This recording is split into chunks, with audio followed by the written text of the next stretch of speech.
This is the 10% Happier Podcast. I'm Dan Harris.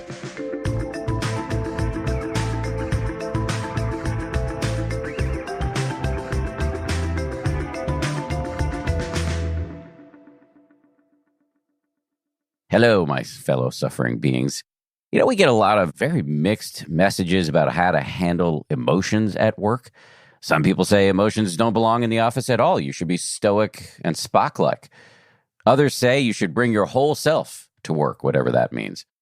My guests today, however, have found a middle path.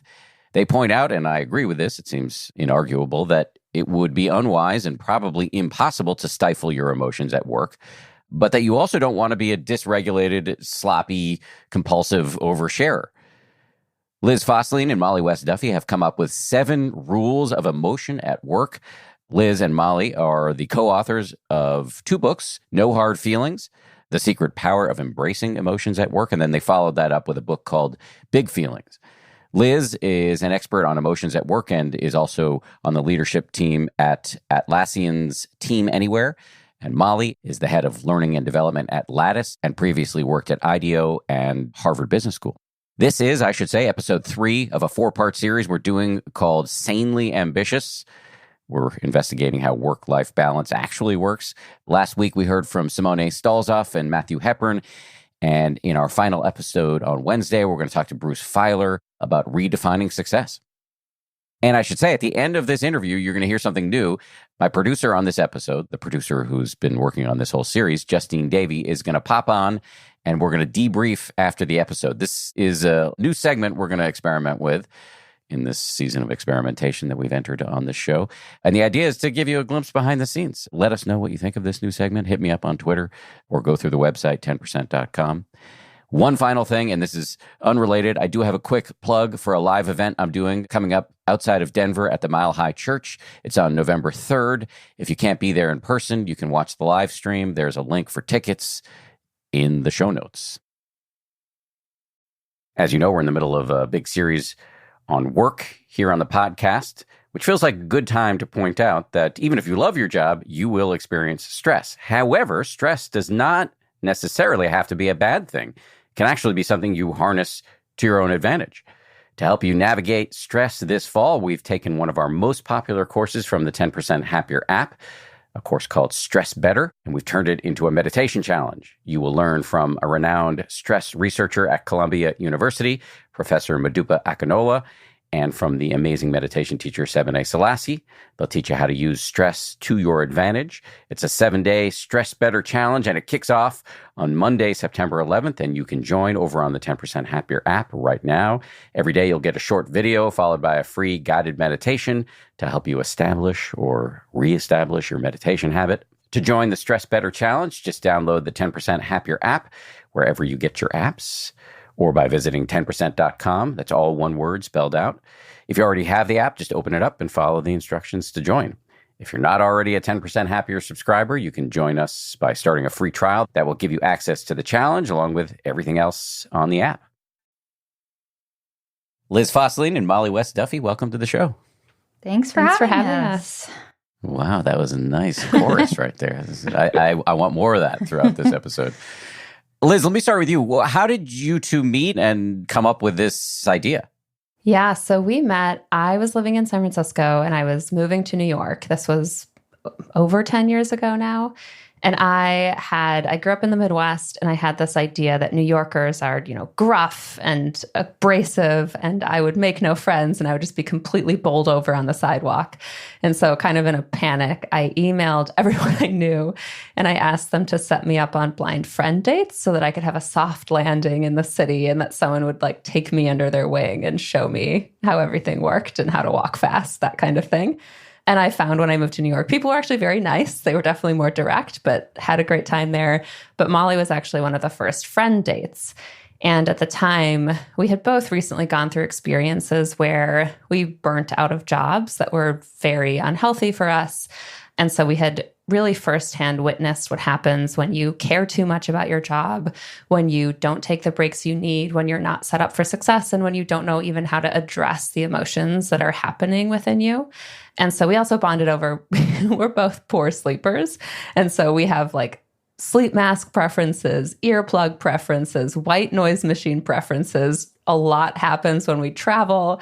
So there were just a lot of commonalities. And I think it was actually really talking through many of those shared experiences, being introverts as well in a workplace that really, rewards and prizes extroversion, that led us to think, what is the deeper thing that we're talking about here? And it really was feelings at work. And so the first book we wrote, No Hard Feelings, was very much the book that we wish we had had as we were going through these really challenging experiences of, again, getting those jobs that at first we thought were the successful job, right? Like, I think we were both really excited and proud of what we had achieved. And then a year or two later, burning out completely and being confused by what had happened and really unsure of what to do going forward. What's your side of the story, Mollie? Well, I think she nailed it. I think the collaboration side is that I was writing some articles about work culture and startup work culture, and Liz was doing some illustrations. We got to know each other as friends, and I said, would you illustrate one of my articles? And she said, sure. And I just loved working with her. Liz has an amazing ability to take things that are hard to verbalize and visualize them in a very compelling way. And it just worked. Our collaboration just worked. Oftentimes when I talk to people, they're like, wow, you're so lucky that like the things that she's good at, you're not as good at, and vice versa. And we balance each other out. And then we wrote an article about introversion, and it went viral. The title was 6 illustrations that show what it's like to be an introvert. And everyone was like, I showed this to my extroverted partner, and it really helped them understand me. And from there, a book agent reached out and was interested. And then we sort of figured out, we were like, we're not going to write a better book than Quiet by Susan Cain about introversion. She nailed it. But we can write a book about emotions at work. And so we started digging into that. Awesome. Well, one of the things you talk about in the first book, No Hard Feelings, is these 7 new rules of emotion at work. And if it's okay with you, I'd love to just kind of march through the 7 rules. Great. The first is a little surprising, at least to me, which is be less passionate about your job. That runs counter to everything I was raised to believe. So let me just start with you, Mollie. What do you mean, be less passionate? Yeah. Well, when we created these rules for No Hard Feelings, we wanted them to be a little bit of something that people would disagree with at face value to get people's attention. And that's what, they have you do in the publishing world, of course. So we as well. And like when we were in our 20s, it was like, you need to find work that you're passionate about and give your all to your job as you're figuring out what you want to do. And we're not saying to take a job that you don't like or to just totally check out of your job, but it's to care more about yourself and your health than you do about your job. Because if you are not caring about yourself and your health, you're not able to do your job. And Liz and I have both had firsthand experiences with burnout at work where you are pushing yourself too hard and then suddenly it's like, oh, I actually need to take a long leave from this job, or I need to completely step back in terms of my role and responsibilities. And that's actually not helpful to either you or to your boss or to your job. So it's be less passionate about your job and care more about your own mental and physical health. Yeah, to add on to that. So I have a background in economics and math. So I think about it as like, what is your portfolio of meaning, right? And if you're completely overinvested in work, that's just not a good portfolio. You should always have balance. And so are you investing in the other things that bring you joy? So that can be spending time alone, doing something creative, spending time with your family, a loved one, a pet, whatever it might be. Because if you're overinvested in work, that's when if something goes wrong, if your boss gives you critical feedback, those things start to feel so intense because suddenly it's not just a piece of feedback. It seems like this is everything in my life. And therefore, if I'm not doing well at it, that means that I'm not doing well or there's something wrong with me. So I also think it's just not a healthy way to show up each day if you're so overly invested in what's happening in the workplace or in that specific job. There's a lot of external factors, right? Like the economy isn't great right now. People are getting laid off, and that's not a reflection often of your ability. And so I think when that's the only thing you have, that's when you start to see it as such. I remember I had a friend, or still have this friend, and she's really ambitious. She's very successful. And she, during the pandemic, I remember she started to back away from her job a little bit maybe a year into the pandemic, and not in a way where she didn't care anymore. Like, she still is very successfully leading a large team, but she was just making more time for things outside of work. And I asked her about it. I said, I've noticed this distinct change in you since the pandemic hit. And she said, yeah, it really showed me for the first time in my life what it feels like when I only have work, when I'm not seeing friends, when I can't see my family, when I'm truly just at my computer from 6 a.m. to 7 p.m. because there was nothing else to do. And so it was like she just could do work during all those times. And she said it felt really meaningless. Like, even the joy that she had derived from her career, when she couldn't share it with other people, when it wasn't balanced out by other parts of her life, it just wasn't fun to her anymore. And so I thought that was also a really interesting reflection, just hearing from someone of like, yeah, when you strip everything else away, you realize that over-indexing on your work, it's not as meaningful maybe as you might even have thought it would be.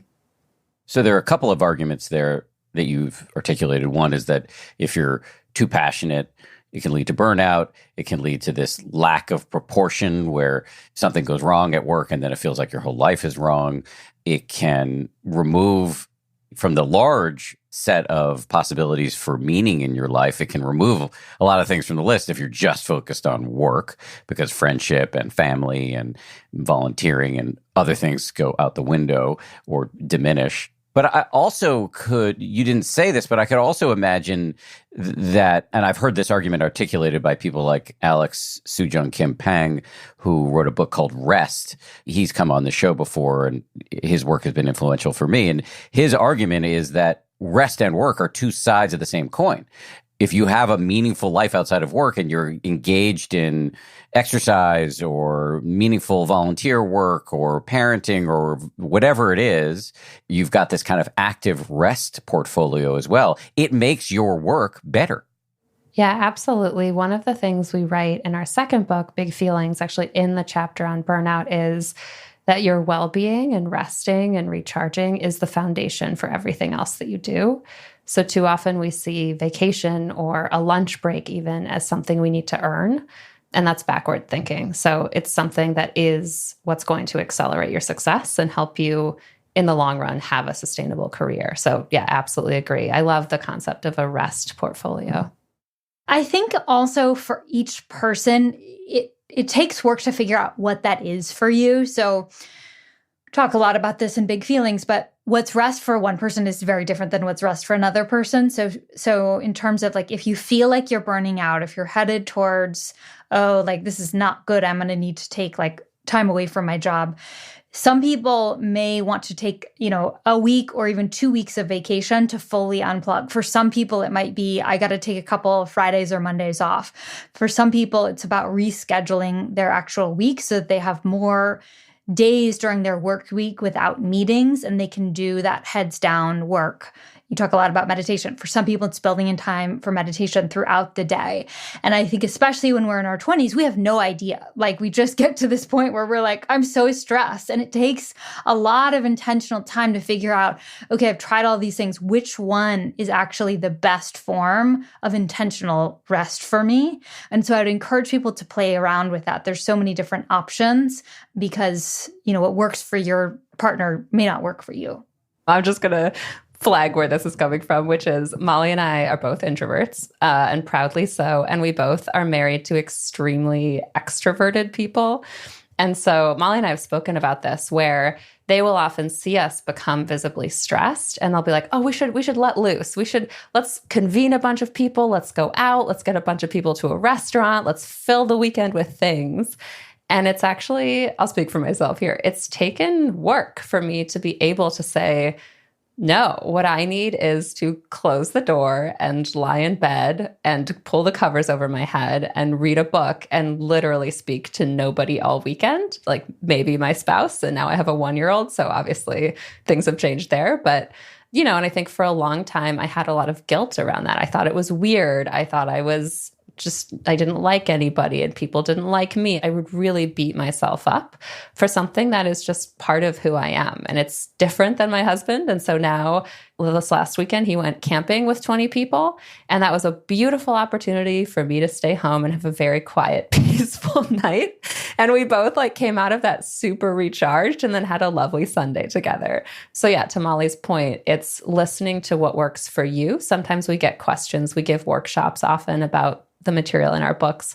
And sometimes we get the question of, I've done everything on the checklist. I say affirmations, I schedule an hour to go for a walk outside, and I don't know that it's really working. And then we say, well, what's your list, right? It's not the list that someone gives you that's going to make you feel better. You should definitely try those things. But in order to make your own list of things that you know are going to re-energize you and make you show up for work each day excited versus just completely burnt out.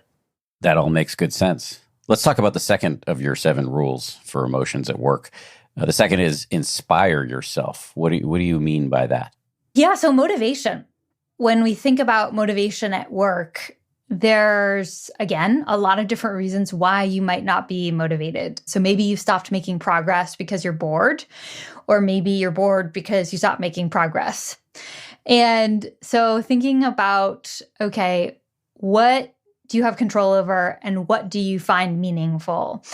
There's a lot of things that we don't have control over right now in the broader economy, in the world, and even within our work. And so thinking about, okay, where are the moments where we can build in more autonomy to our jobs. And so what I was just talking about is even one where it's okay, I know I have to get done the same amount of work every week, but what I can do is reschedule my work so that I have all my meetings on 3 days and I have heads down time on 2 of the days. And that's actually going to give me more motivation because I'm going to feel like I have more control over my schedule and it's going to work better for me as a person. And so for managers, if we're speaking in the workplace, managers should really focus on defining outcomes rather than processes.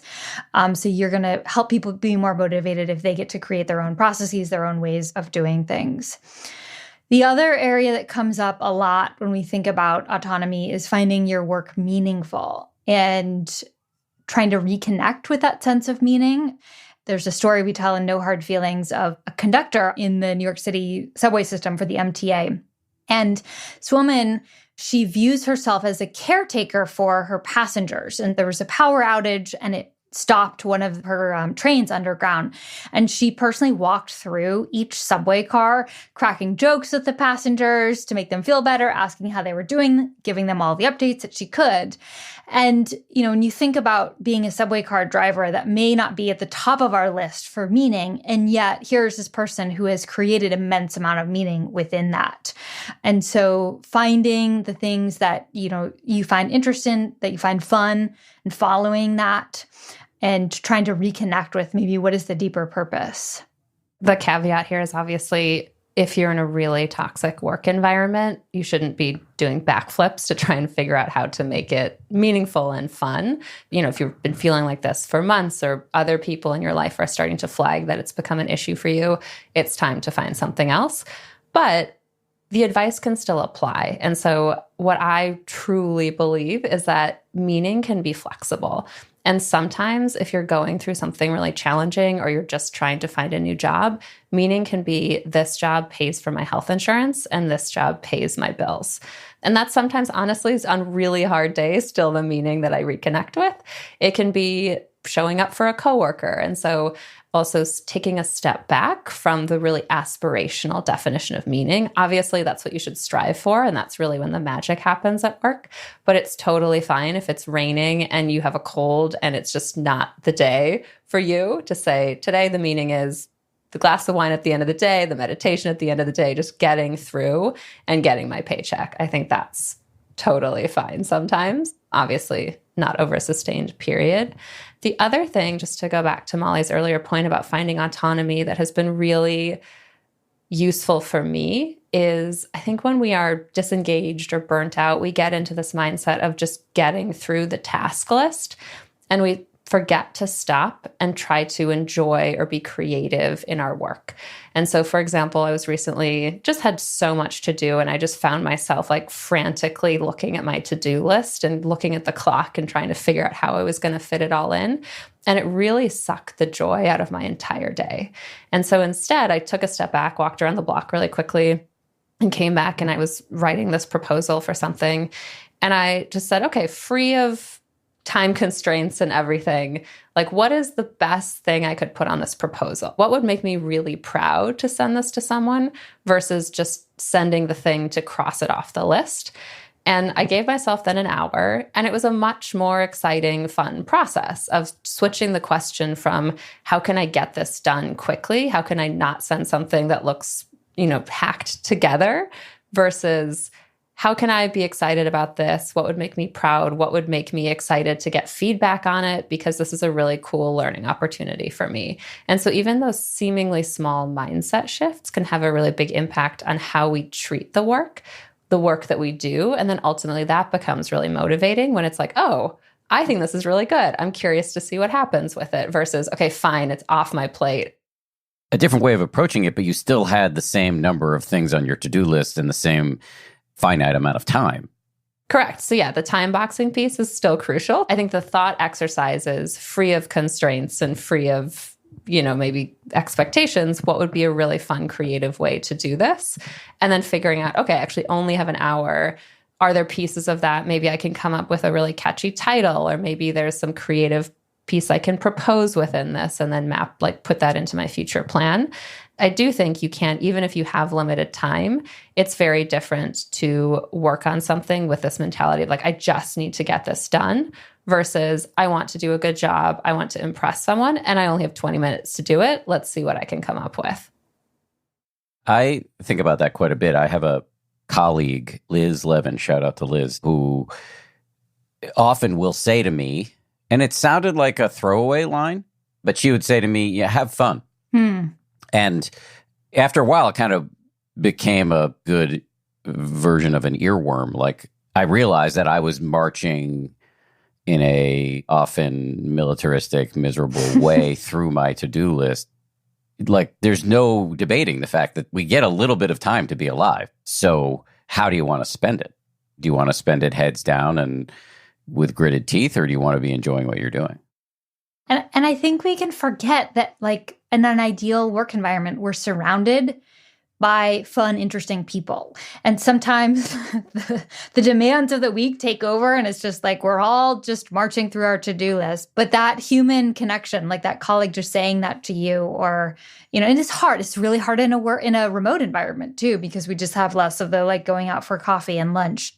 I love that little reminder, Liz, that you said, and that your colleague gave, because I think that can make or break a day. Like, you can be having a pretty tough day, and then you can turn it around by saying, how can I actively shift my work towards something that is a little bit more fun right now? Right. It doesn't mean you don't have to get your shit done. And It doesn't mean that you have more time magically. There are aspects of work that just kind of are going to suck. But can you put a top spin on it of, life is what I often quote that song from the Specials, the ska band from the 80s. And they say something in the lyrics, they say, enjoy yourself.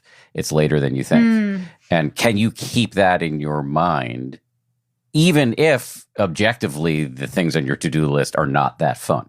One of my colleagues with her team has like an hour or two a week where they get together on Zoom and go through whatever the thing is that they are most dreading or avoiding doing, like their expense reports or that sort of thing. And they chat while they're doing it, or sometimes they play music or share stories. And it's just like, let's collectively do whatever it is that we need to be doing. And I have another friend here where I live in Los Angeles who sometimes hosts parties where she has people over to her house and people bring the things that they've been avoiding doing, like their quarterly taxes or whatever. And so just doing things collectively, even that can make it more fun.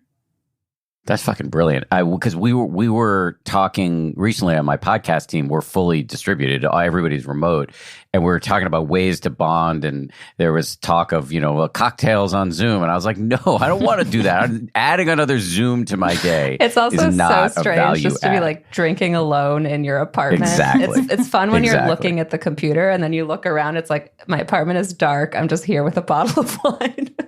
Exactly. But the idea of getting together and doing the shit work with some music playing or bonding over it or unlimited swearing or whatever it is, that actually is kind of cool. Coming up, Liz and Mollie talk about their third rule of emotions at work, that emotion is part of the equation, why not acknowledging what you're feeling can lead to worse outcomes, and how to understand the data that comes from our emotions such as envy and anger, both of which I'm intimately familiar with.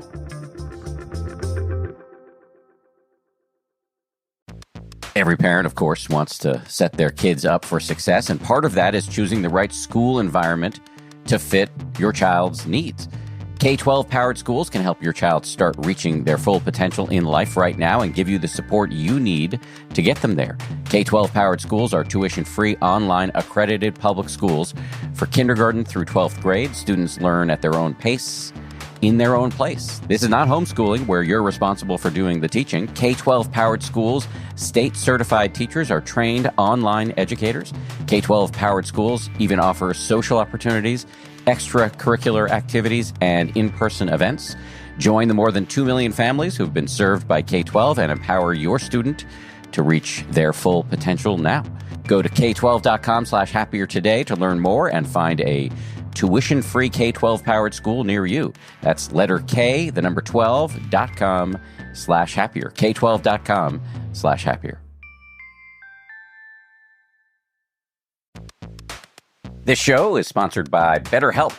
You ever find that just when you put your head on the pillow and you're trying to fall asleep, that's when your mind ramps up with all kinds of intrusive thoughts, doom loops, anxiety loops? This happens to me all the time. I'm trying to fall asleep. I've had a long day. I feel tired, but then I start planning tomorrow or engaging in revenge fantasies, whatever. It turns out one great way to make those racing thoughts go away is to talk them through. Therapy gives you a place to do that so you can get out of your negative thought cycles and find some degree of calm. If you're thinking of starting therapy, give BetterHelp a try. It's entirely online. Just fill out a brief questionnaire to get matched with a licensed therapist and switch therapists anytime for no additional charge. Get a break from your thoughts with BetterHelp. Visit BetterHelp.com/happier today to get 10% off your first month. That's BetterHelp, HELP.com/happier.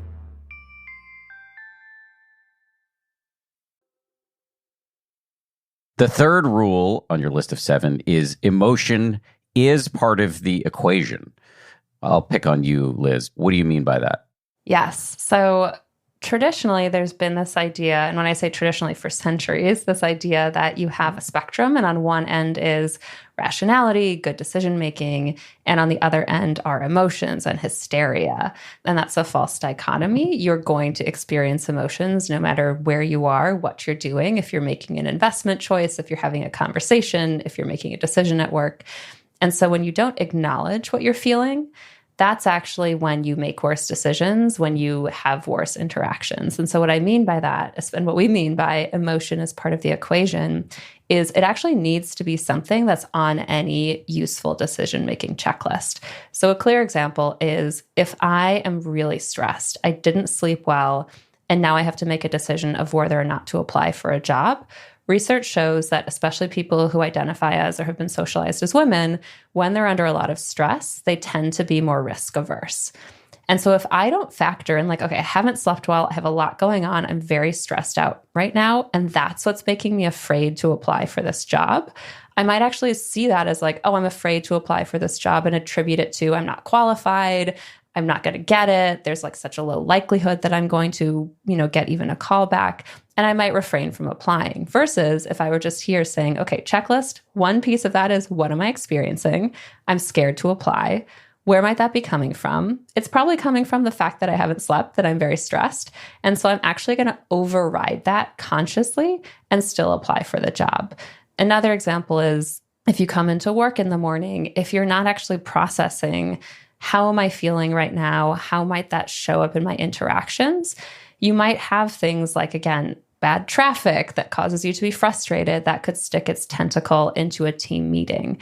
One of the people that we interviewed for No Hard Feelings is Kim Scott, who wrote Radical Candor. She's become a friend of ours. And she said that she always thought of herself as this cool, calm, and collected leader until one day, one of her reports came up to her and said, I just want to let you know that the team knows what kind of day we're going to have by your mood when you walk in the door.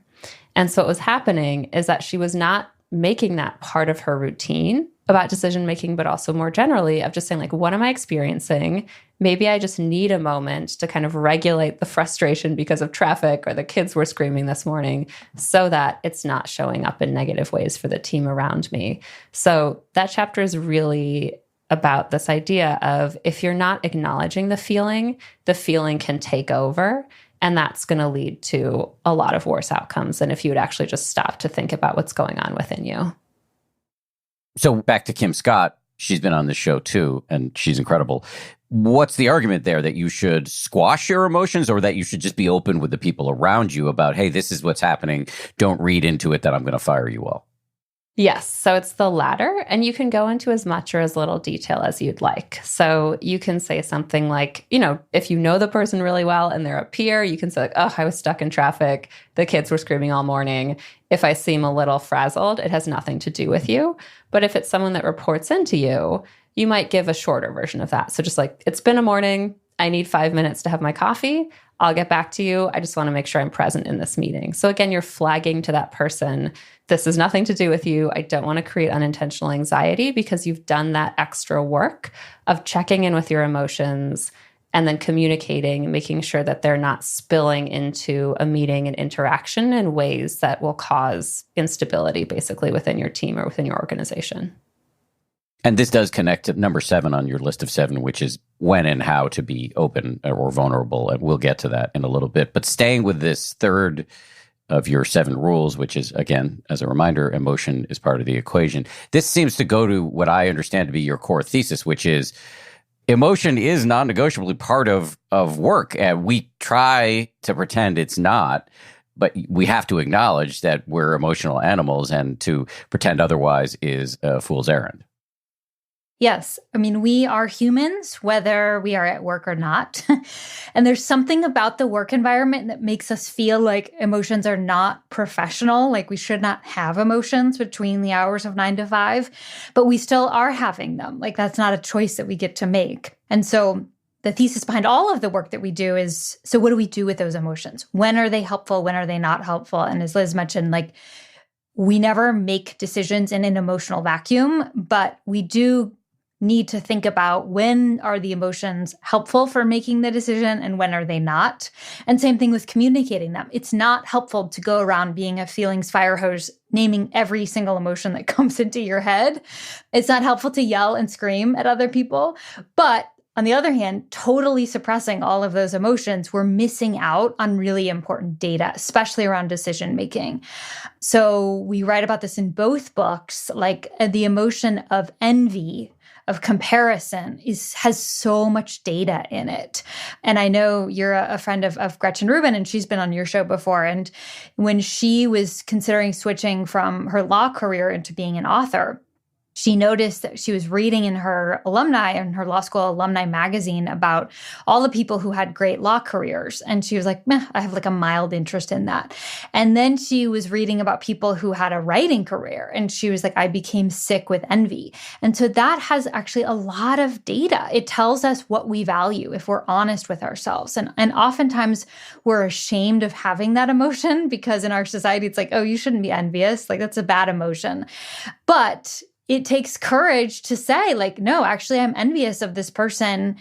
And so maybe I should explore what that career path is. Or even if within your same job, like, oh, I'm envious of that person getting a promotion. Well, maybe you want that promotion. And what can you do to move towards that? So in our second book, Big Feelings, we talk through a lot of these, quote unquote, difficult or bad emotions that actually have so much to tell us. Anger is another one. So anger is loaded with information about something that you care about has been violated. So if I'm angry about something, that's telling me that I care deeply about that thing. And that anger can come out in not professional or not productive ways. But if we're able to take a step back and understand what is the need behind that emotion, we can then say, okay, maybe it would be helpful to come back and share with this person when I'm calmed down a little bit about what was going on and why I felt so violated in that moment. That's also why we really try not to label and encourage others not to label emotions as bad or negative. And so most people will refer to things like anger, envy, exactly what Mollie was talking about, as these bad emotions. And then that carries with it a lot of judgment, a lot of shame. And that's when we stop learning from them, when we just immediately try to suppress. So we admit that they are challenging, they can feel uncomfortable. But again, I think it's so important, especially laddering up to this idea of emotion as part of the equation, just to let yourself experience that emotion and not immediately label it as something that might make you shy away from it or not explore it to the extent that you should. You do talk about differentiating between relevant and irrelevant emotions. What's that all about? Yes. So relevant is an emotion that is actually very useful and pertinent to the decision or the moment at hand. An irrelevant emotion is one where it is better as much as you can to regulate it or to put it to the side. And it might not be telling you something that's directly related to what you're experiencing in that moment. So example of, I'll start with a relevant emotion. If I'm thinking about 2 job offers, and one of them fills me with dread when I imagine myself doing it, and the other fills me with excitement and a sense of lightness, that's a really important emotion to listen to, because there's something in my subconscious that's coming together, even my consciousness, and saying, this job, probably not for you. This other job seems great. And so that is a relevant emotion because it's directly, the emotion is coming from the decision that I'm making. Versus, again, if I haven't slept well and I'm just really grumpy and I think about getting any job and I'm like, I don't want to get a job. That might not be so relevant to the decision at hand. It's really coming from, you just didn't sleep well. And so it's more useful to say like, okay, maybe I should come back to this decision when I've slept well. Maybe I can have a cup of coffee and revisit it. Or in some cases, it's really like, okay, how can I set this to the side and really just make sure that I'm regulating it as much as possible so that it's not going to affect my decision-making and I turn both jobs down just because I was grumpy in that moment. How should managers think about emotions when it comes to hiring and firing? Yes. So when we're thinking about the decision to hire or fire someone, there's sort of a caveat around that to our advice around emotions. So you should not rely strictly on your gut or your gut emotions when hiring. And a lot of times emotion is very much interwoven into the interview process, and that we do base our decisions on our gut feelings. And there's a lot of research around this of that we're very quick to judge. So sometimes we make a decision within the first 10 seconds of an interview, and then the rest of the interview is simply about trying to confirm what that decision is. And the reality is that the sort of emotional connection that we might feel when talking to someone, that they make us feel good or we make them feel good, that actually has nothing to do whether that person is the best person for the job. So we make a lot of decisions based on like, you're similar or you're familiar to me. And then we hire them, even though that has nothing to do with that. For that, we can't, again, turn our emotions entirely off, as we've said, but we can think about ways to curb the bias. So there's a lot of ways to do this within a hiring process, clearly outlining what skills you're looking for, designing objective tests for a candidate to do, and then blind evaluations where you're looking at resumes without looking at race, gender, background, et cetera. And really thinking about doing it in the most structured process. So conducting a structured interview, scoring the interview right after so you can go into comparing them, and just trying to overall reduce biases. And just to emphasize what Mollie's saying, it's so easy to get pulled into that similarity bias of, this person is like me. We'd have so much fun together. We were talking about fun earlier and trying to prioritize that. And I had a friend who was hiring for a role, And I had worked with her before she interviewed candidates to like clearly write out the specific skills and tasks that she needed this person to be able to do. And then she had narrowed it down to 2 candidates. And she said, oh, this one candidate, like we'd have so much fun together. I just really love talking with her. I really want to hire her. And I said, who has the skills that you need? And it was not this fun candidate. And then I was like, look, you're not actually prioritizing fun, because guess what? It's not going to be fun when this person doesn't deliver, doesn't help you make the progress you want to make. And then maybe you need to have a performance conversation, or maybe you actually now have a friend that you need to fire. Like, it's easy to think it's going to be really fun, but if they don't have the skills, if they're not the best person qualified for the job, in the long run, it's going to be the opposite of fun. So just to emphasize like how easy it is to be like, oh, I just have this feeling. It feels so good. This would be so great. It's not going to be great if they don't have what you need them to do. But I find myself, and this is maybe me being obtuse, but I find myself a little confused because when it comes to the hiring and firing, you're saying, well, we should kind of counter program against our emotions here, our biases, and be a little bit more Spock-like. On the other hand, I feel like maybe 5 minutes earlier, you were saying we can't rule emotions out. We need to sort of listen to our guts, our hearts, see what's in our bones, our intuition. So maybe does this all come down to relevant and irrelevant?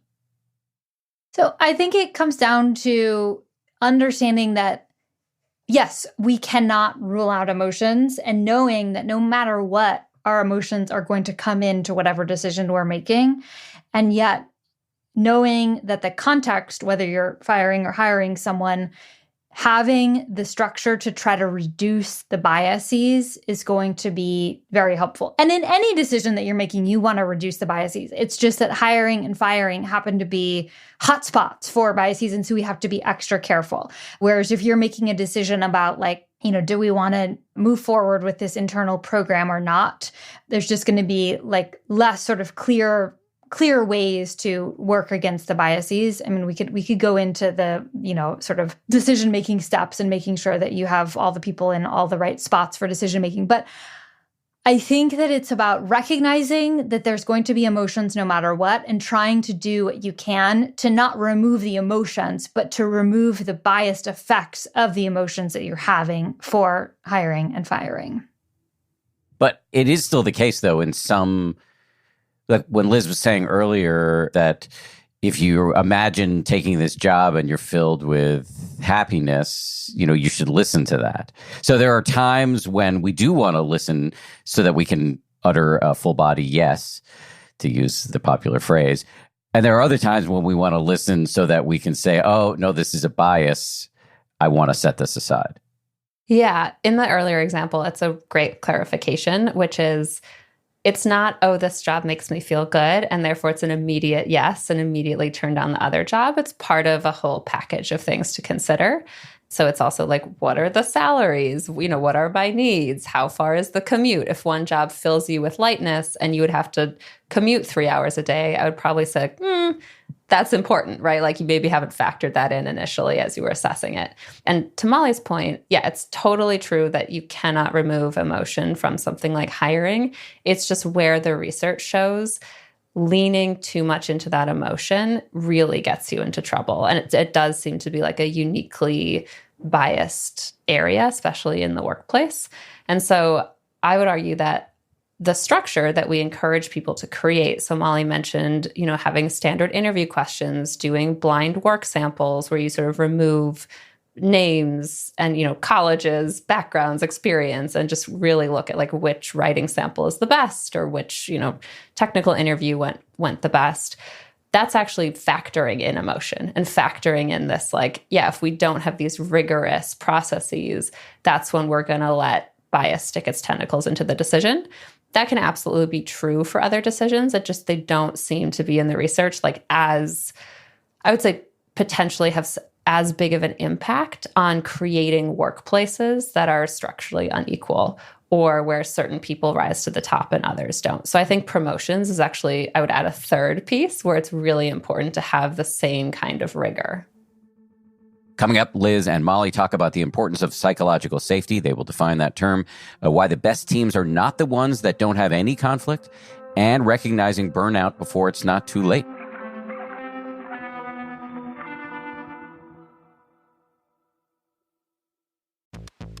Audible lets you enjoy all your audio entertainment in one app. You'll always find the best of what you love or something new to discover. As an Audible member, you can choose one title a month to keep from the entire catalog, including the latest bestsellers and new releases. Members also get full access to a growing selection of included audiobooks, Audible originals, and podcasts. You can download or stream our included titles all you want. A friend just texted me about the new Anne Patchett novel, Tom Lake, as narrated by none other than Meryl Streep. I think that's going to be my next listen. New members can try Audible free for 30 days. Visit audible.com/10% or text 10% to 500-500. That's audible.com/10% or text 10% to 500-500 to try Audible free for 30 days. Audible.com/10%. Most of us have subscriptions for everything these days, from streaming services to fitness programs. And sometimes it really does feel kind of impossible to keep tabs on what you're paying for every month. That is one of the many reasons why I've become a fan of an app called Rocket Money. I recently got a trial subscription and I've been playing around with this app, and it does so much stuff. It helps you find subscriptions that you've been paying for and not using, which is great. It can help you start and maintain a budget. Lots of stuff that I personally need help with, and it does it all with a great interface. It's super easy to use. Rocket Money is a personal finance app that helps you find and cancel your unwanted subscriptions. It monitors your spending and helps you lower your bills all in one place. With Rocket Money, you can easily cancel the subscriptions you don't want with just the press of a button. No more long hold times or annoying emails with customer service. Rocket Money does all the work for you. Stop wasting your money on things you don't use. Cancel your unwanted subscriptions and manage your money the easy way by going to rocketmoney.com/happier. That's rocketmoney.com/happier. rocketmoney.com/happier.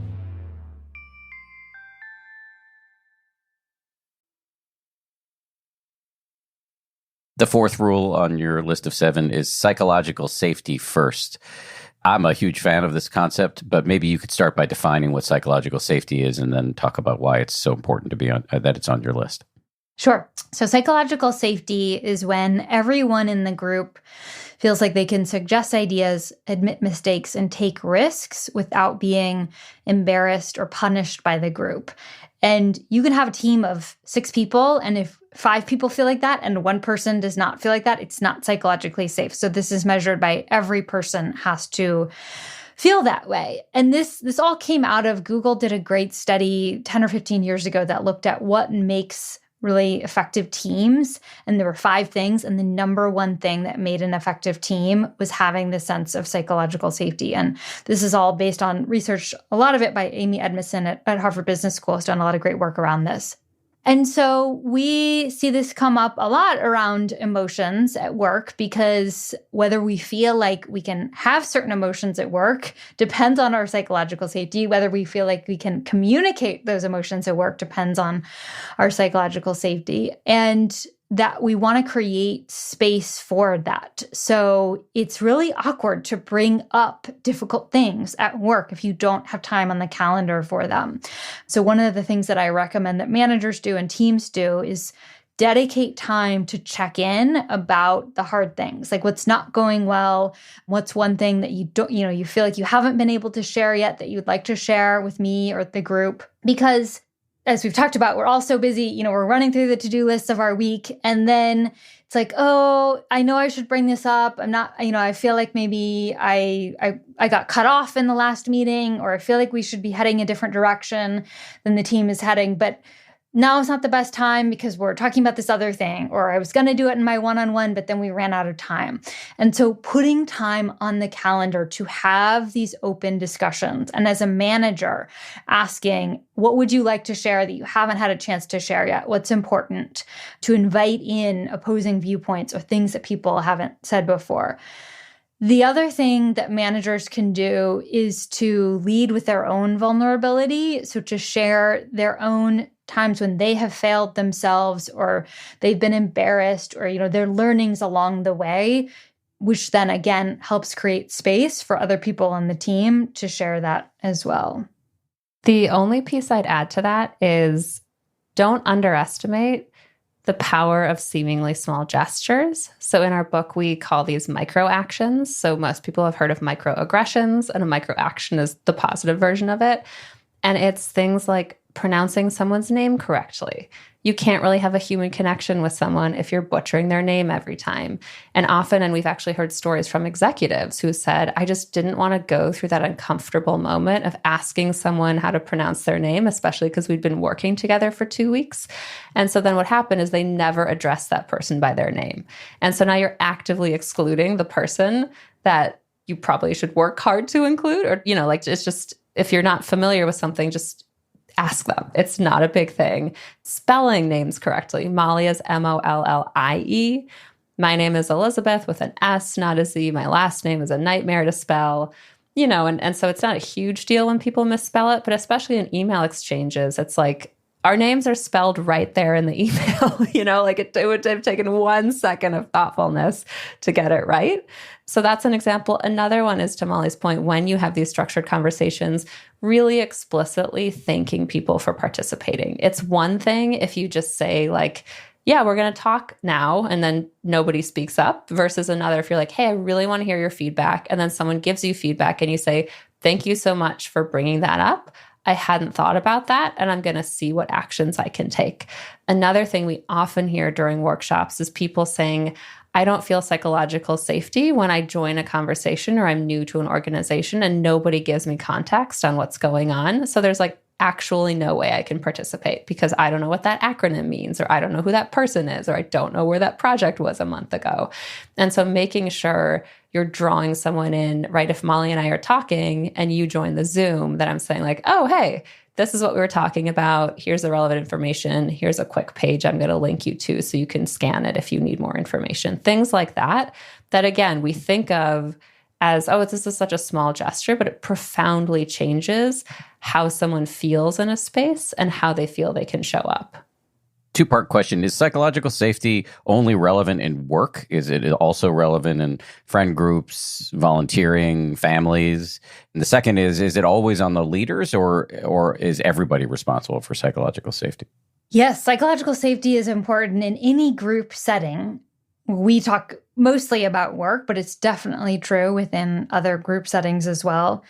And I would say that it is on everyone, but that managers have an outsized impact on psychological safety. And so if there is a team that doesn't have psychological safety, I would go to the manager first rather than going to the individuals. If you're on a team and your manager is not creating the space for that, it is likely that that person is not doing it intentionally. It's just that they haven't been taught the skills for how to create psychological safety, or they're just so busy that they're not able to create the space for that open discussion. And so you can lead from below or from the side and say, hey, I think it would be great for us to have some time added to our team meeting to check in as humans and have more open discussions about what's going on. Or you can share moments of vulnerability and embarrassing stories and lead, and hopefully your manager will get what's going on. I think the other thing that comes up in any group that you're in, whether it's work or outside of that, is conflict. So there's this idea that the best teams don't have any conflict. And that's actually not true. The best teams do have conflict, but they have worked out systems for navigating that conflict. We see this come up in families all the time, right? You can't be in a family without conflict.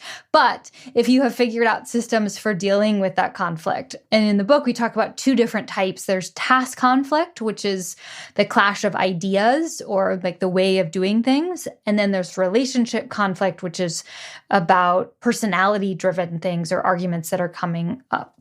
And it's much easier to deal with task conflict. So as an example, Liz and I had a lot of task conflict come up when we were writing a book, because there's lots of different ways that we each do things, like write chapters and get feedback and edit and all of that stuff. And so we had to figure out how to schedule in times to talk about that task conflict.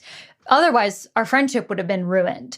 So we would maybe like monthly in the beginning, schedule time to talk about things before they became an issue. So like a small example is I'm really a stickler about how I use Google Drive. Like I want everything to be in the right folder. I want emails to be separated out into threads. And so I said, Liz, this isn't an issue yet, but if you keep doing this, I'm going to be getting really frustrated about this. I'm a very loosey-goosey creative. Liz is an artist. And Liz, to her credit, was like, oh, sure, like no problem. That's not a big deal. Of course I can do that. I had no idea that you wanted me to do that. And so, and I can see that come up in friendships and families too, where it's like, try to bring it up before it's a problem, because if you let it simmer, you will build resentment and then it turns into relationship conflict. And then it's more about like, you're a person who always does this. Like you don't care about our relationship because you're not sending emails in the way that I want you to send emails. And so it's easier to deal with the task conflict before it turns into the relationship conflict. It's so funny too, that brings up, because Mollie, you mentioned that we have very complementary skills or ways of writing. And yeah, that's what we say now. There's also research that shows diversity on a team is hugely beneficial if and only if people are experiencing psychological safety. So if you feel like you can bring everything that makes you different to the table. And so even though now Mollie and I see ourselves as complementary, in the beginning, that caused us to butt heads sometimes. So Mollie, correct me if I'm wrong, but I perceive our strengths as like Mollie is so good at having a blank page and filling it with ideas and quotes, and just like she's so generative. And I think of myself much more as a lawnmower. So I love when there's a lot of stuff. I love to come in and snip here and take this out and move this around and figure out like the best title. I just love like the editing process because it feels like a much more creative thing to me, which isn't even true. It's just like, that's my perception of the work. I think it's very creative to fill a blank page. And so in the beginning, Mollie would send me these like 10,000 word Google Docs. And I would be like, oh my God, she wants to send this to our editor. What is she even saying? And then I would sit on it for weeks, right? Trying to get the perfect syntax. And Mollie would be like, where is it? We need to send it out. What are you doing? And so it took us these conversations that Mollie was describing to be like, oh, this is perfect, right? Like, Mollie, you take the first pass. There's all this cool stuff. Liz, you probably need to shorten the time that you're taking to edit and not be so perfectionist about it. But then we like figured out this handoff process that when we went to write our second book, I think our second book, it took us like a quarter of the time. I mean, it was significantly shorter. Yeah. Because we had these conversations, figured out our strengths, felt like we finally valued the other person's contribution. And then it was just like, boom, boom, boom, the work is done.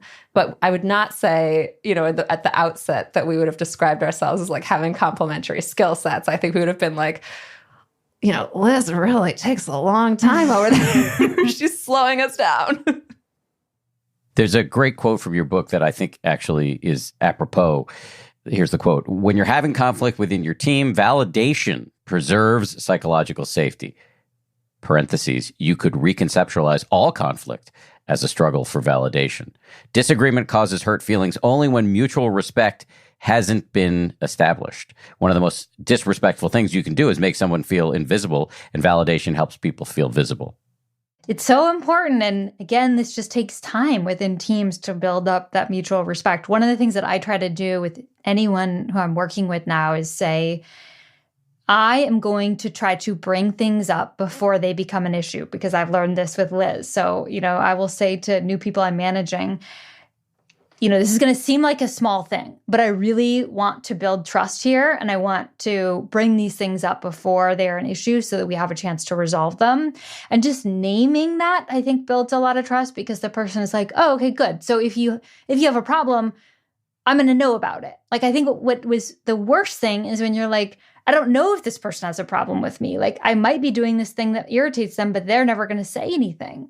And this goes back to Kim Scott too, and when we interviewed her, she was like, people think that bringing things up is going to be tough. And that's actually, it is. Like, it's hard to be the person to initiate a difficult conversation. But the majority of the time when you bring something up like that, the other person says, thank you so much. Like, I really appreciate that you brought that up. It actually strengthens the relationship when you bring things up because they are just so grateful for the chance to talk it through. And again, validating, like Mollie said, right? I'm bringing this up in the interest of our mutual success. Like, I really want this project to go well. I really value your opinion, and I just want to work through this so that we can, get this work done faster and that we get to the best final thing. I think that's also a really key component. Rule number 5 is your feelings aren't facts. Say more. Yes. So we touched on this a little bit under emotion as part of the equation. But what often happens, because we haven't been taught how to think about our feelings, let alone understand them or work through them, is that we have a feeling or we have a reaction and we just lean into it. We assume that it is based on absolutely correct data. And in fact, sometimes it's not. So the example that I give, which I think in the book it's described as a colleague, this is actually my now husband. So I can finally— It's a great story. Yeah, I can finally share that now that I've been telling the story for years and we're both fine with it. But basically, when I first met him, when I would ask him a question, he would respond and he would speak incredibly slowly and over-enunciate every word. And it drove me up the wall. Like, I just remember telling a friend, like, I might have to break up with this guy. He thinks I'm stupid. He's maybe sexist. He's so great. But this one thing, it drives me absolutely bananas. And I got to the point where I would just like ask him questions.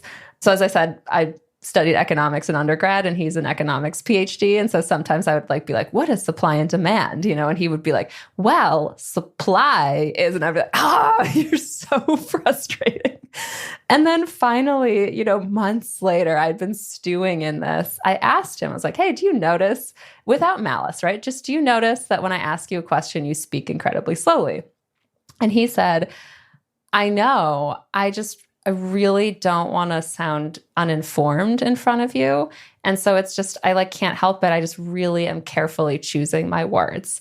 And so it was the exact opposite of what I had assumed, right? I had had these facts that he speaks slowly when he answers my question. I layered on an assumption, which is he's doing it because he thinks that I can't comprehend what he's saying. And then I throw in some judgment, which is this sexist pig, how dare he? And, I think that was, and obviously not every situation is going to be wrapped up in a neat bow and end in marriage. But I think it's a nice reminder of often we do have these really strong reactions that are based on a conclusion that we jumped to without even formulating the thought often. And so approaching conversations, especially around conflict, with curiosity, making sure to check that assumption on which your feelings are founded. And often the answer there is just giving yourself time to process, to back away from that really initial strong reaction. You can't always do that. I saw a friend once where someone said something that she was visibly upset about, and she couldn't just leave the dinner table or be like, I'm going to walk around the block for 10 minutes. And she just said, I'm having a strong reaction to your words and I need a moment. And I thought that was such a lovely way of giving herself space to kind of take a moment, come up with a question to ask. And then she actually ended up resolving the conversation with a couple of questions. And they had a really nice sort of end to, she realized that he wasn't trying to make her upset. And so I think it's really, we always say we hate the advice, never go to bed angry. Go to bed angry. Sometimes you're tired. Sometimes that's why you're mad. And you just need to get a good night's sleep and wake up and things will seem a little better. But fundamentally, it's, again, this idea of acknowledging the emotion, letting yourself feel it, but not immediately taking action, right? What is the assumption underlying this? Is this relevant? Is it irrelevant? Is it useful? Do I need to move forward with it? Or is it actually something where I should try to figure out, maybe I can come back to it later, or there's a physiological need that hasn't been addressed. I'm hungry, that kind of thing. Yeah, this is good advice. Be wary of assumptions. I sometimes say that paranoia loves a vacuum. And so if there's not enough information there, you will project often the worst possible interpretation. It's just what being human is. Yes, exactly. Yeah, we're storytelling animals. Number 6 on your list is emotional culture. Emotional culture cascades from you. What does that mean? Mollie, I'll go to you.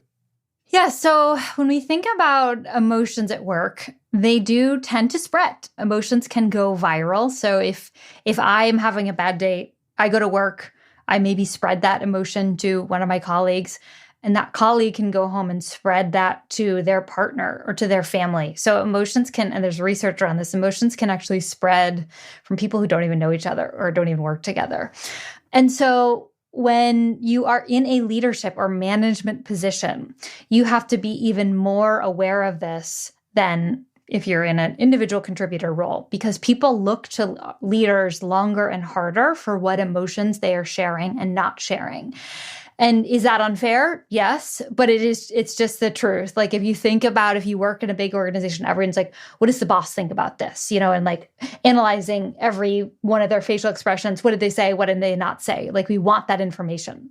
And so what this means is that as leaders, you have to think longer and harder about what emotions to share when. It does not mean that you should not have emotions or express those emotions. Again, you are human, just like everyone else. But the example that we shared earlier of Kim Scott coming to work and realizing like, oh, my team is looking at me and can read my emotions. Whether or not I think I'm expressing them, I'm probably expressing them in some way. And so Liz and I came up with this term called selective vulnerability. We love vulnerability. We love Brené Brown and all of her work. And yet as a leader, being 100% vulnerable in the sense of sharing every emotion that comes up is not the best, because it can actually destroy trust. So there's kind of this line that leaders have to walk, where on the one hand, you want to express enough emotion. Leaders don't express any emotion. People are going to think that they are like a calculating robot. And like, is this person even human? I never know what they're thinking or feeling.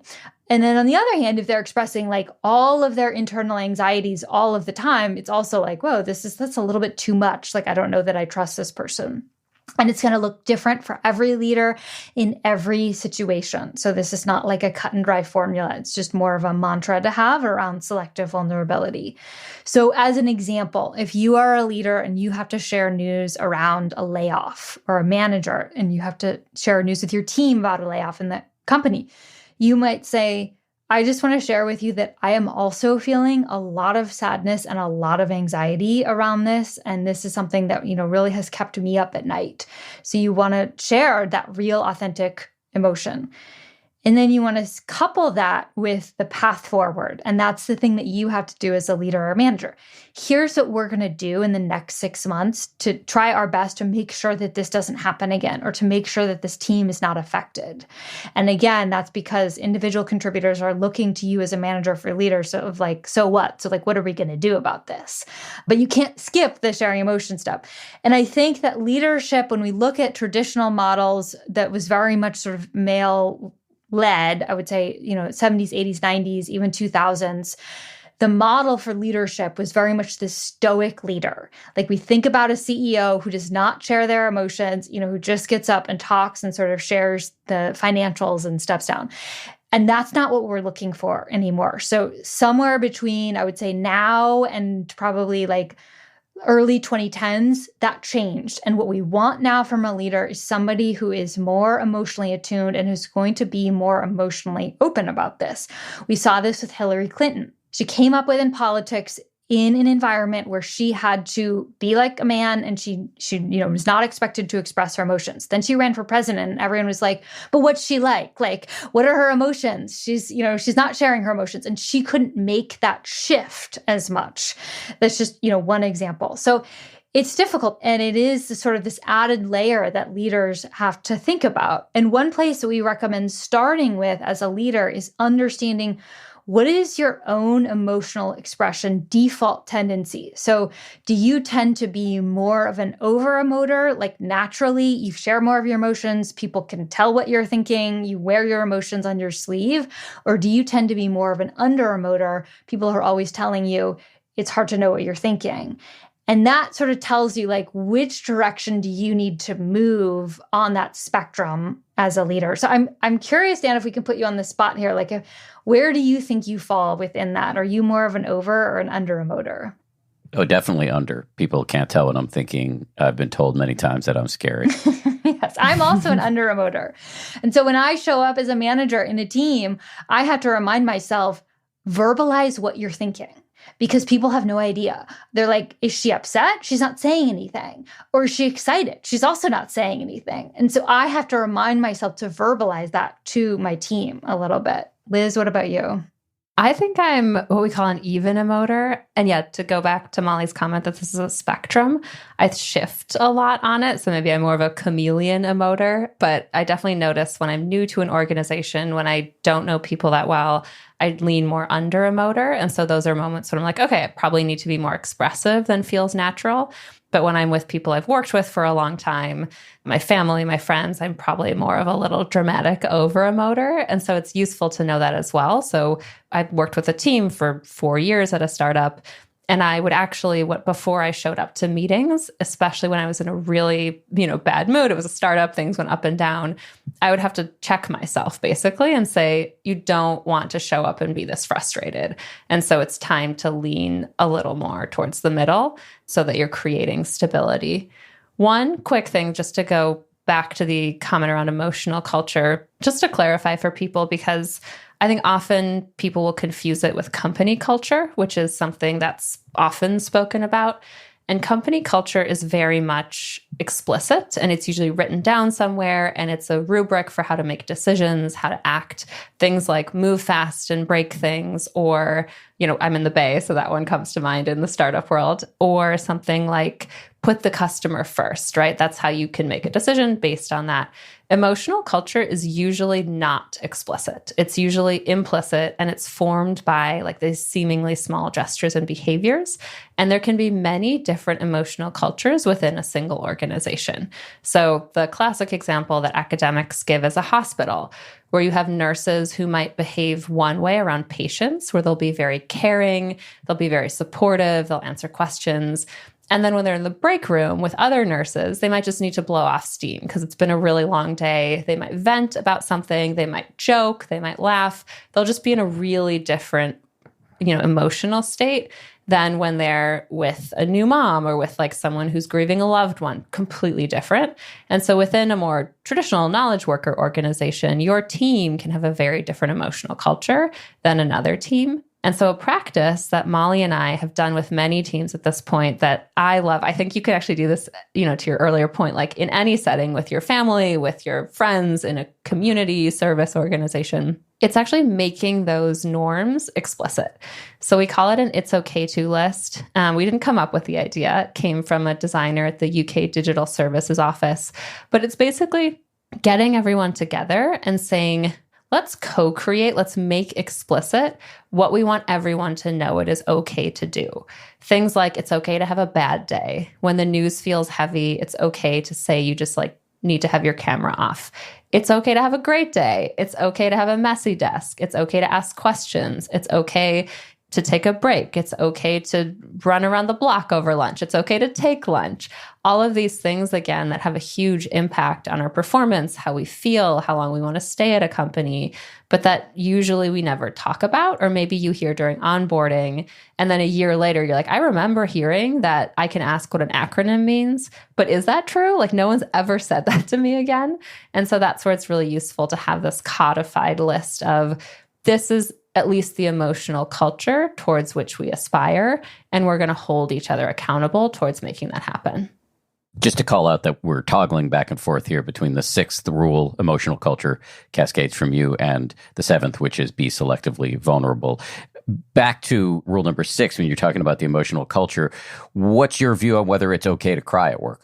Great question. We get this. Yeah, every single time we've ever led a session, the first Q&A is always about crying. So first of all, research shows and our anecdotal experience shows everyone has cried, maybe not at work, but about work. So it's far more common than probably, we like to admit. And the biggest thing is first, in the moment, kind of create a space that feels good to you. So often that usually means like excusing yourself, going to the bathroom. I think it's useful to kind of find, again, that it's the like pause and give yourself space to become less emotional. Like we always say, you should be able to talk about your emotions without getting emotional. That's usually a useful rubric for when you can have a conversation. But it's also just don't shy away from that. So it's a response to something. So figuring out like, why did I cry? And maybe you can take that to your manager. Like, I just feel so overwhelmed. Can you help me reprioritize? If you're the manager and someone cries, making sure to come back and say, I noticed you had a strong reaction yesterday. I really want to support you. Can you help me understand what's happening so that I can step in where I need to? And then the second piece is, again, going back to this, don't make assumptions about why someone is crying. So super interesting research. A researcher asked men or people who identify as men, why do you think people cry at the workplace? And they overwhelmingly said, because they're sad. And then they also said that they sometimes withhold feedback, especially to women, because they don't want to make them sad. They don't want them to cry. And then when the research asked people who identify as women, overwhelmingly the answer was, I'm not sad. I'm so pissed off. I'm not sad, I'm enraged and I'm frustrated. I just don't feel like I can make progress. And that's where the tears are coming from. Don't assume someone is sad when actually they're livid. It's really about coming to it with curiosity. And Mollie, I know you have a lot to add here too. It's a fascinating topic. Yeah, for women especially, we have been socialized where it's not appropriate to show anger by yelling. And so anger comes out through tears. It is a biological reaction. Also, women biologically have shallower tear ducts than men. And so a man and a woman can have the same level of emotion, and a woman will cry sooner than a man because of biological structure. So we have a story of somebody who was a TV writer, and they cared a lot about politics, and they wrote for a late night show, and the late night show made the decision during the 2016 election to stop talking about politics because it was just so divisive. And in one of the staff meetings in one of the writers' rooms, this person started crying about that decision. They weren't sad about it. They just cared a lot about politics, and they were frustrated that the head writer had made this decision that they weren't going to cover the election anymore. So that's how it can come up. And I think that, it just is such a human reaction. And I think we're afraid of it in a way that we don't need to be afraid of it. Fascinating. I had heard the data before about men thinking that women were sad when in fact they're pissed. And I found that interesting the first time I heard it, and it's great to be reminded of it. I had never heard the thing about the shallower tear ducts. I'm going to tell my wife that immediately. Is there anything I should have asked in the course of this interview that I failed to ask? One thing that I want to bring up in this topic of selective vulnerability and emotional culture is that this varies hugely by actual culture of origin in which you were raised. So there's a great book we reference called The Culture Map by Erin Meyer, which I recommend anyone who works with cross-cultural teams, which is most of us at this point. And she looked at what are the most common ways that cross-cultural teams disagree. And there's 8 different scales. And one of them is on emotional expression. So there are countries like Greece and Italy and Israel that are much more emotionally expressive. And then there are countries that are like Korea, Japan, that are less emotionally expressive. Now, this is obviously a huge generalization. Those are huge countries. Within those countries and cultures, there's a huge range of how emotionally expressive people are. But it's just more about, what can we learn from the generalities so that we can have that awareness and that education when we are working with colleagues. And this also shows up even within the US. There's, as Liz talked about in the very beginning, New York has a very different emotional expression culture than does, let's say, the Midwest in terms of how direct they are about things. I had a former colleague who was Israeli, and we were working in a consulting environment when she started working with new teams, which is quite frequently. She would always say, my background is that I grew up in Israel, and I am going to be much more emotionally expressive and more direct with my confrontation than you may be used to. I just want to name that. It's something that you will get used to and probably even appreciate about me, but I just want to name that. And that was so helpful to hear as somebody who grew up in the US of okay, I get where that's coming from. But you can imagine if you had someone who is from Israel working in Japan or vice versa, that there would be a huge disconnect between the level of emotional expression that's just sort of natural or the default in those cultures, and that might lead to conflict within a team or organization. Yeah, my parents are immigrants and my family's all in Northern Europe, so they're very stoic. And I just remembered, to Mollie's point, my mom is an interpreter translator, and I was looking through the emails she was sending her US-based clients. And they were just like, here is the document you requested, period, Sylvia. And I was born in the US, grew up here, and I was just like, oh my gosh, you have to be like, how are you? How was your weekend? Here's the document requested. Let me know if you need anything else. Hope you're doing well. Thank you, Sylvia. And she just looked at me and she said, why? She just did not comprehend. And then she started doing it. And then she called me, I remember a couple months later, she's like, I asked someone how their weekend was. And they told me their daughter got married. And I told them about you. And it was just, I've never had this kind of interaction at work. So very, very big cultural differences. One thing that Mollie and I talk about often that I just want to flag, and you asking, is there anything else? And we touched on burnout earlier. And it's really understanding also the early signs of burnout. So one of the things I think that the two of us really took away in researching our second book, Big Feelings, was this conversation with a coach who coaches people going through burnout. And he said that we often talk about burnout as like the moment when you can't get out of bed, or it's just, I actually need to take time off of work. It's this huge crisis in my life. And in fact, first burnout taps you on the shoulder with a feather over and over and over again until finally it hits you with a bus. And your job is to listen to the feather taps. So those are things like, people that normally are lovely suddenly seem very irritating. If your team overnight is super irritating, it's probably not them. You're probably going through something. If you start to cut out things you know are good for you, so suddenly you're like, I just don't have time to exercise. I don't have time for therapy. Probably you're way too overstretched. Another one is when the idea of getting a cold, of getting like a sickness, not really sick, but sick enough to take a day off, if that just sounds like a relief, like you feel so much like lightness at the thought of that, that's terrible, right? We shouldn't be looking forward to sick days. And then one that really resonates with people is this concept of revenge bedtime procrastination.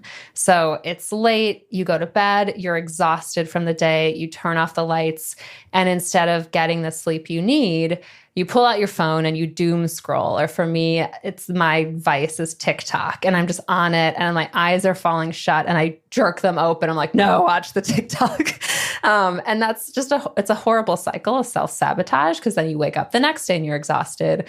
And usually people will say, it's my only me time. Like it's the only time when I can actually lie down and decompress. And so I'm like trying to claw back some control.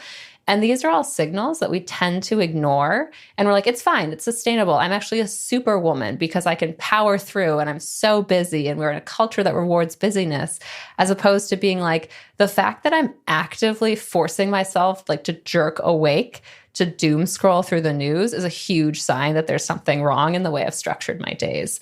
So I think my message to anyone listening here, and I think, I definitely still need to hear this every day, is those are really important signals that you shouldn't ignore. And it's not, it's not super impressive to power through them. You're actually actively hurting your chances at a meaningful life, a sustained career, like anything that will make your life enjoyable down the road.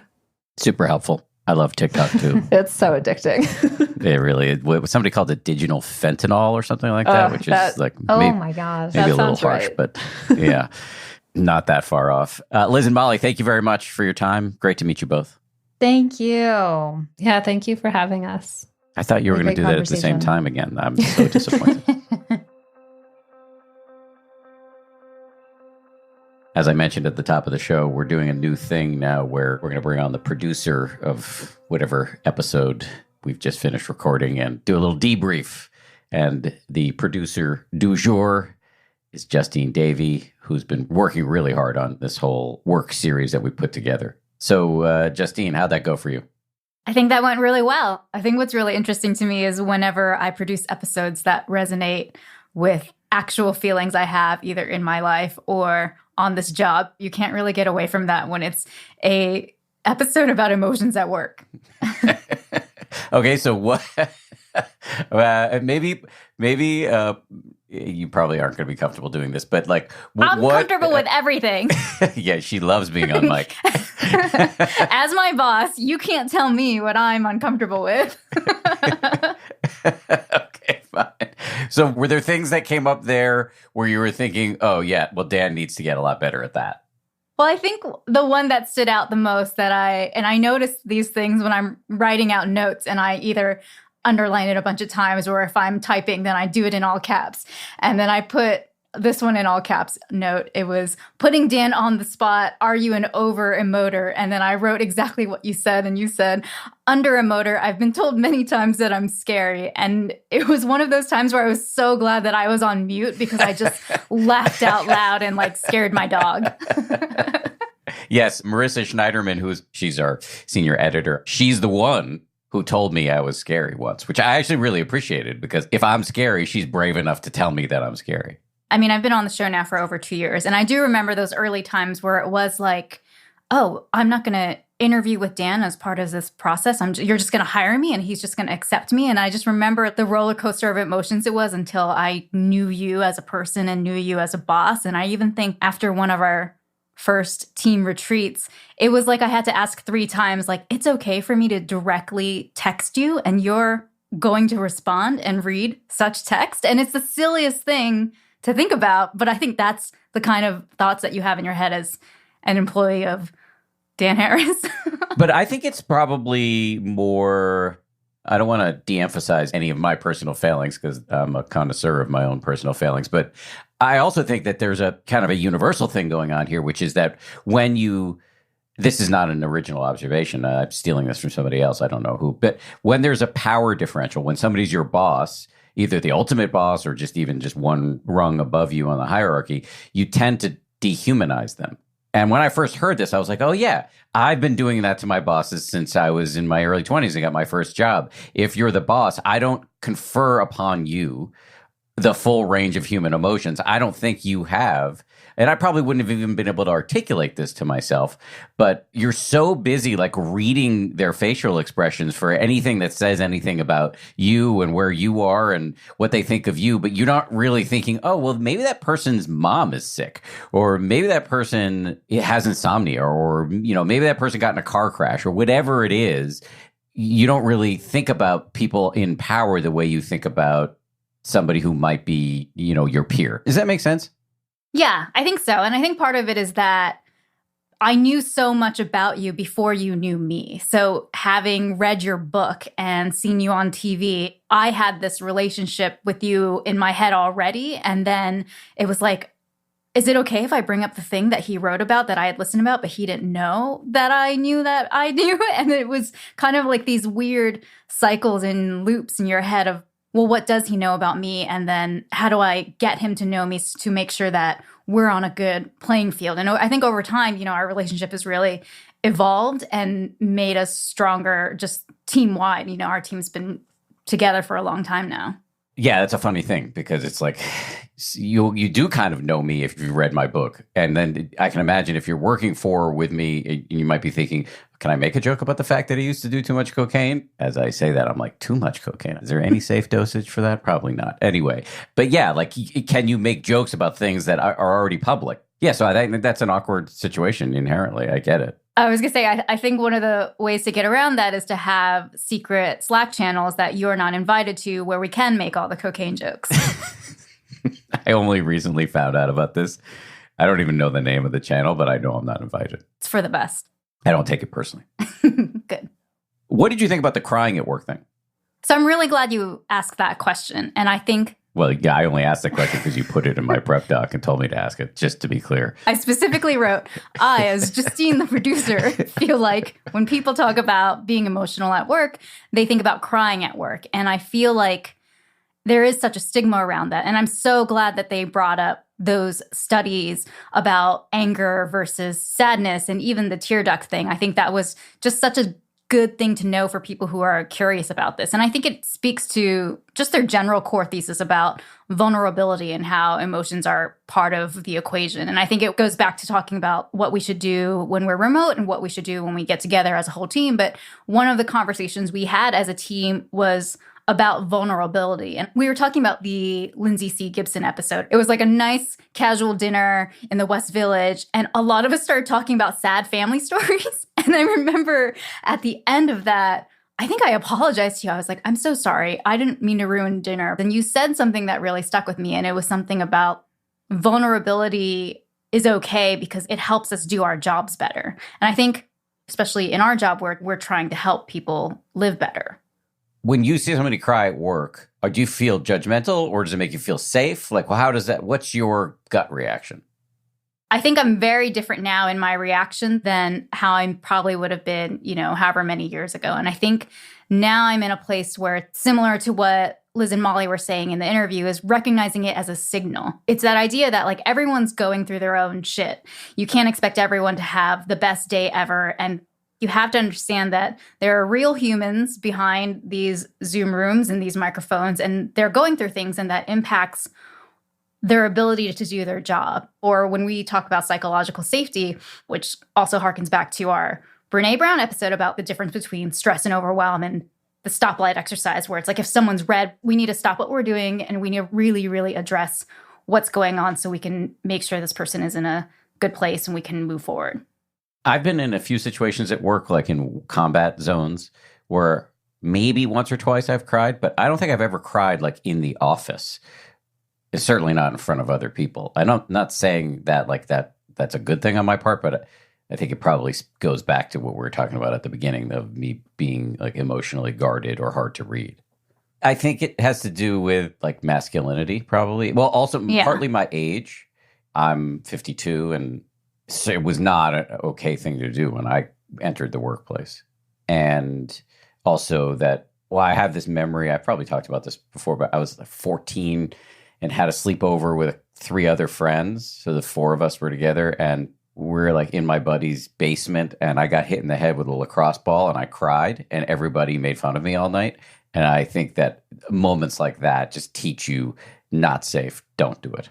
I think the masculinity definitely has a thing to do with it. It reminds me of this book by Liz Plank called For the Love of Men. And it just talks a lot about these ideas that you grow up with and how it impacts your relationships or your job, but it can really have a negative impact on just your overall health as a person. Because I think there are enough studies that show, crying is healthy, or expression of just emotion at the base level is very healthy. So I think a lot of our guests, Alison Gopnik comes into mind, talks about what happens when we suppress these emotions and how they play out the rest of our lives.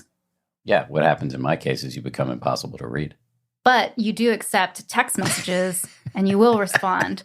But I still remember like my first text message to you, and I think it was thanking you for this retreat. And I tried to like be breezy about it, and I was just like, just texting you. Thanks for all the great advice, and looking forward to texting you again. Bye. This is Justine. It was something terrible, but it was a moment, because it was just like, no, I'm not going to text Dan Harris. I will text my manager, who will then text him after she edits my message to make sure it's appropriate enough. But now I think maybe it takes 2 years, but now I think it's at a level where it's much more relaxed and you can get to just the hard question or just regular questions. And I think that was something that came up a lot in the interview as well, where it's like, how many assumptions are you making up in your mind when the information that is missing, that is causing you to feel a certain way, can be answered by just asking the source?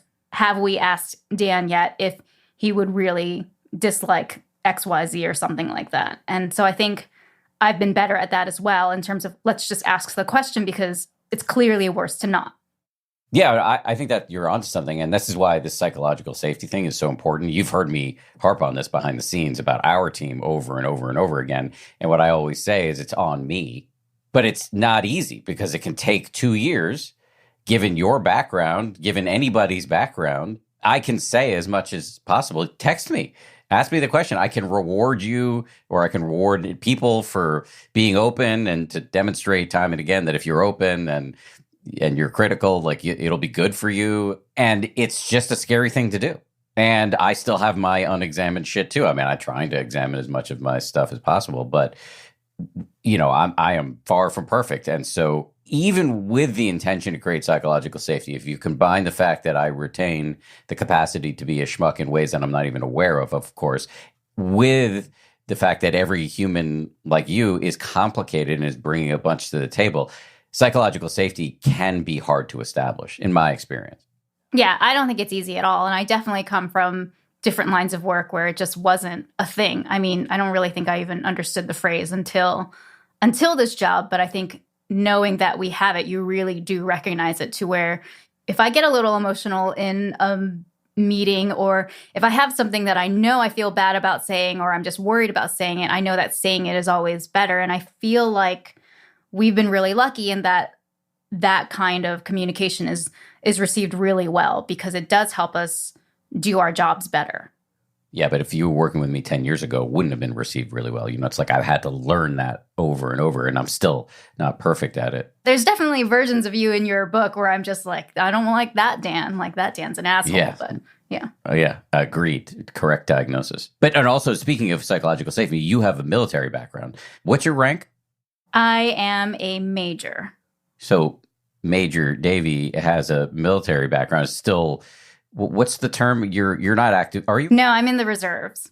Okay. So, I don't know how psychologically safe that atmosphere is. I think it's probably getting better. I think now that I'm not active duty, I'm not really in the mix. There are definitely things that weren't around when I was around. Even just more open conversations about mental health. Like when I was a younger lieutenant, there was like a very just deal with it attitude. And I do feel like that's softening in some areas. So I think it's a good thing to see. All right, Major Davy, this was an experiment, but you've done a great job with it. Thanks I know it's not easy, especially with a scary boss. So thanks for doing You're it. not scary anymore. 2 years in, and you're the opposite of scary. I don't know what the opposite of scary is anymore. I don't know what it is, but you are it, Dan Harris. Thank you. Thanks again to Liz and Mollie. Thanks to you for listening. Really appreciate that. Just to wrap up here, I love this new thing that we're doing with the debrief with the producer. We're going to try this on lots of episodes. Thank you, Justine, for being a guinea pig. Thanks to Liz and Mollie for the interview. Liz Fosslien and Mollie West Duffy. Check out their work.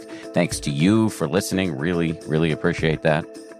10% Happier is produced by Justine Davy, who you just heard from, Gabrielle Zuckerman, Lauren Smith, and Tara Anderson. DJ Kashmir is our senior producer. Marissa Schneiderman is our senior editor. And Kimmy Regler is our executive producer. We get our scoring and mixing from Peter Bonaventure over at Ultraviolet Audio. And our theme was written by Nick Thorburn of the band Islands. We'll see you all on Wednesday for the final installment of our sanely ambitious series with Bruce Feiler, who's going to talk about redefining success. Also, don't forget the live show if you live in Colorado or nearby in Denver. And if you want to watch the live stream, again, the link is in the show notes.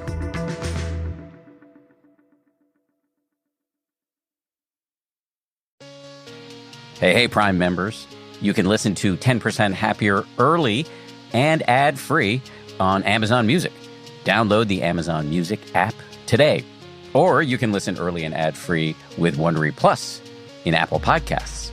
Before you go, do us a solid and tell us all about yourself by completing a short survey at Wondery.com/survey. When we think of sports stories, we tend to think of tales of epic on-the-field glory. But the new podcast, Sports Explains the World, brings you some of the wildest and most surprising sports stories you've never heard. Like the teenager who wrote a fake Wikipedia page for a young athlete and then watched as a real team fell for his prank. Diving into his Wikipedia page, we turned 3 career goals into 11 and added 20 new assists for good measure. Figures that nobody would, or should, have believed. And the mysterious secret of a U.S. Olympic superstar killed at the peak of his career. Was it an accident? Did the police screw up the investigation? It was all so nebulous. Each week, Sports Explains the World goes beyond leagues and stats to share stories that will redefine your understanding of sports and their impact on the world. Listen to Sports Explains the World on the Wondery app or wherever you get your podcasts. You can listen to Sports Explains the World early and ad-free on Wondery Plus. I want you to picture Steve Jobs tinkering with a computer in his garage, Walt Disney drawing cartoons for his high school newspaper. Every big moment starts with a big dream, but what happens when that dream turns out to be an even bigger failure? Each week on Wondery's new podcast, The Big Flop, host Misha Brown is joined by different comedians to chronicle some of the biggest failures and blunders in pop culture history. Each episode will have you thinking, why in the world did this get made? From box office flops like Cats the movie, to Action Park, New Jersey's infamous theme park that had countless injuries, many lawsuits, and rides so wild it became known as Class Action Park. Or Quibi, that short-form video platform with an even shorter lifespan. It's a story of a spectacular failure with lots of surprises along the way. Enjoy The Big Flop on the Wondery app or wherever you get your podcasts. You can listen to The Big Flop early and ad-free on Wondery Plus. Get started with your free trial at Wondery.com/plus.